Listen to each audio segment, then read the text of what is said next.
Salut, c'est Mathieu de Ludovox et aujourd'hui on est dans l'espace presse du Festival de Cannes 2016 avec Léa de Libellude. Bonjour Léa, est-ce que ça va? Bonjour, ça va très bien. Donc on en est à la moitié du festival et comment ça se passe pour Libellude? Ça se passe plutôt bien, on est tous un petit peu fatigués parce que le stand est plein, on passe beaucoup nous voir à la boutique, mais ça fait plaisir de voir du monde, donc voilà, on est fatigués mais contents. Tu dis ça parce que tu fais trop la fête.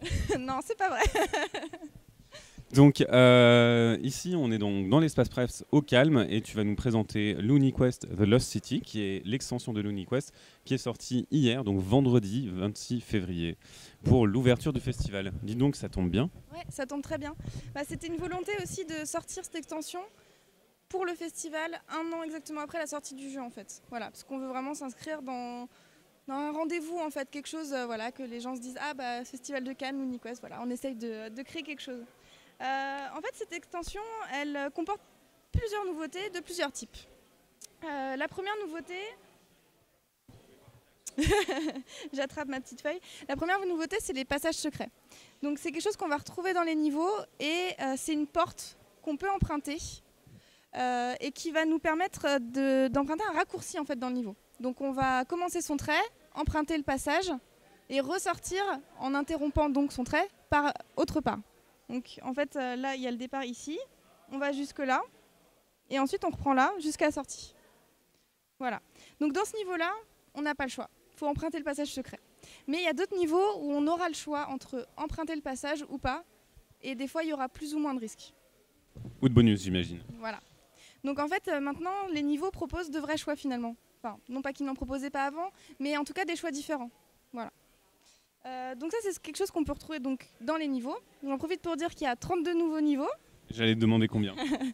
Et répartis en 5 nouveaux univers. Voilà, donc il y a un bateau pirate, un sous-marin nucléaire. De l'espace, je vois, une espèce de galaxie. Il y a de l'espace, il se pourrait qu'ils partent un petit peu loin, dans une galaxie très lointaine. Dans la galaxie des Loonies. Et puis il y a quelque chose de nouveau sur le plateau, dis donc. Je voulais le garder pour la fin, mais... Parle du reste alors. Je vais continuer avec le nouveau bonus et le nouveau malus. Donc on a le bonus éclaireur. Quand on pioche ce bonus, on peut faire une croix sur son calque, superposer son calque sur le niveau, faire une croix à un endroit qui nous intéresse, donc soit par lequel on veut passer, soit qu'on veut absolument éviter. Et quand on va dessiner, ça va nous permettre d'avoir un repère en fait. Donc c'est un bonus non négligeable quand même. Ça permet d'éviter une belle bombe. C'est ça, ou de récupérer un bonus super intéressant. Et au niveau du malus, comme on avait un super bonus très avantageux, on a un malus un petit peu méchant. Quand on pioche directement 2 malus supplémentaires. Et ça se cumule. Si parmi les deux, il y a une autre malédiction, on peut cumuler plein de malus. Donc ça explose. Le joueur explose. Et la grosse nouveauté qu'on peut voir, qui est visible partout, est-ce que c'est la cité perdue? Exactement. C'est la cité engloutie de Spectra. Voilà. Et donc c'est un vaisseau pyramide en 3D. En fait, c'est une gêne visuelle qui est faite pour être placée sur le monde 11, mais qu'on peut évidemment placer sur tous les autres mondes, il n'y a pas de restriction. Donc on la place sur la boîte du jeu de base et ça va constituer une gêne visuelle. Ça veut dire que on ne va pas pouvoir voir le niveau comme on pouvait le voir avant. Et toute l'idée en fait c'est d'amener les joueurs à se déplacer autour de la boîte, d'essayer de voir le niveau par d'autres biais, par d'autres moyens. Et c'est pas facile.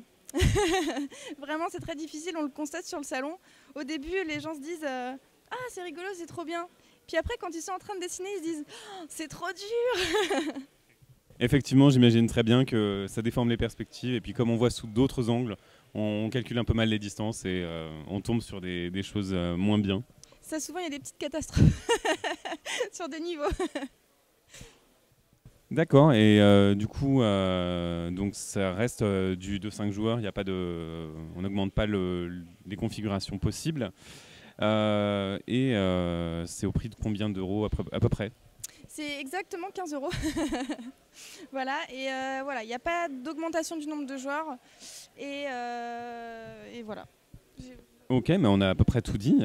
Alors, est-ce que c'est toujours le même illustrateur qui a continué à travailler sur les mondes? Alors c'est effectivement Paul Mafayon qui travaille encore sur l'extension, mais comme il était un petit peu occupé parce qu'il fait plein de projets en ce moment pour le jeu de société, en fait il a eu le renfort de Mathieu Lessen, qui l'a donc aidé pour cette extension. Voilà. Ils ont tous les deux des styles pas assez proches, mais en tout cas des couleurs, des palettes qui peuvent se compléter. En tout cas c'est des styles qui pouvaient s'entrecroiser et bien se marier en fait. Donc c'est ça qui nous intéressait et au final les gens sont parfois étonnés qu'il y ait deux illustrateurs en fait parce qu'ils ne voient pas vraiment qu'il y ait deux styles. Donc c'est bien, ça, ils ont réussi à avoir une cohérence et une cohésion dans leur style graphique. Et du coup, vous en êtes venu comment à l'idée de la pyramide par exemple?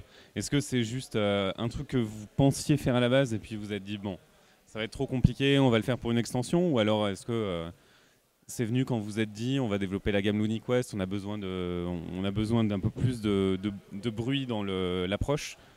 En fait, quand on a vu que l'accueil au niveau du jeu de base était vraiment incroyable, on a voulu développer voilà, une gamme en fait. Vraiment continuer à faire vivre ce jeu parce que nous déjà il nous plaît beaucoup et il plaît aussi au public. Et donc encore une fois la rejouabilité c'était un truc hyper important. Mais on ne voulait pas apporter que de la rejouabilité. Apporter des nouveaux niveaux, c'est bien, mais il fallait qu'on puisse redécouvrir son jeu de base, en fait. Et du coup, on a réfléchi, on s'est dit, qu'est-ce qui est l'essence de jeu? Finalement, c'est de regarder le niveau. C'est ça, en fait, qui est vraiment au cœur du jeu. On s'est dit, il faut empêcher les gens, il faut les gêner pour qu'ils redécouvrent leur jeu. Donc c'est comme ça qu'est née cette idée d'avoir quelque chose sur le niveau qui empêche la vision. Alors on est passé par plein de choses un peu très différentes. Au début, la pyramide, c'était plutôt un cube. Ça a été quelque chose qui ressemblait à du calque. On a aussi eu l'idée d'avoir des lunettes déformantes. Enfin voilà, on est passé par plein de choses qui nous satisfaisaient pas complètement. Finalement, la pyramide, c'était la dernière idée qu'on a eue et ça correspondait aussi bien à toute l'histoire qui est autour du jeu, au côté un petit peu dément. Enfin voilà, l'idée d'avoir une pyramide qui vient de l'espace, ça paraissait assez cool. D'où le voyage dans l'espace. Est-ce que c'est un vaisseau spatial en fait? C'est ça, c'est un vaisseau spatial en fait. Eh ben, écoute, merci beaucoup Léa pour cette présentation de LunyQuest de Lost City. On espère voir plein d'autres produits LunyQuest bientôt. Et en tout cas, on va te souhaiter une bonne fin de salon. Tu as beaucoup de choses à faire, nous aussi. Du coup, il est temps de retourner, toi, sur ton stand et nous, arpenter les allées. Merci beaucoup pour ton sourire et ta présence. De rien, merci et bon courage. Merci, à bientôt.